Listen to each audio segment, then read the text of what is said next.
ఏపీలో దూసుకొస్తున్న భారీ వాయుగుండం. బంగాళాఖాతంలో ఏర్పడిన అల్పపీడనం కోస్తా తీరం వైపు దూసుకొస్తూ ఉంది. ఇది తీవ్ర అల్పపీడనంగా రూపాంతరం చెందింది. రాబోయే 24 గంటల్లో వాయువ్య దిశగా కదులుతూ ఉత్తర తమిళనాడు, దక్షిణ కోస్తాల తీరం వైపు అయితే వెళ్తుంది. తర్వాత కోస్తా తీరం వెంబడి కదులుతుంది. దీని ప్రభావంతో మనకి శుక్రవారం ఏపీ, తమిళనాడు రాష్ట్రాల్లో భారీ వర్షాలు కురిసే అవకాశం అయితే ఉందని చెప్తున్నారనమాట. అయితే మనకి విజయనగరం, విశాఖపట్నం, అనకాపల్లి, కాకినాడ జిల్లాలో భారీ నుంచి అతి భారీ వర్షాలు కురిసే అవకాశం అయితే ఉంది. దాంతోపాటు మనకి శ్రీకాకుళం, అల్లూరు సీతారామరాజు, బిఆర్ అంబేద్కర్ కోనసీమ, పొట్టి శ్రీరాములు, నెల్లూరు, తిరుపతి జిల్లాలో కూడా వర్షాలు కురిసే అవకాశం అయితే ఉంది.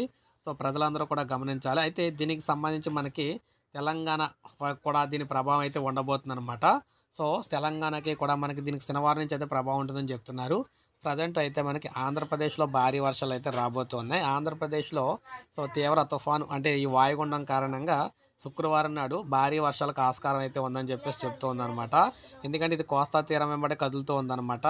సో మీరు చూసుకోవచ్చు ఈ విధంగా మనం చూసుకుంటే అల్పపీడనం అనేది ఉత్తర ఆంధ్ర నుంచి పట్టుకొని ఇక్కడ దక్షిణ ఆంధ్ర వరకు కూడా భారీగా అయితే ప్రమాదం పొంచి ఉందన్నమాట. మీరు చూడొచ్చు ఏపీని మొత్తం కూడా కమ్మేసింది అనమాట. సో ఏదైతే కనిపిస్తున్నాయో ఇవన్నీ కూడా వర్షాలు వచ్చే ప్రాంతాలు అనమాట ఏపీలోని.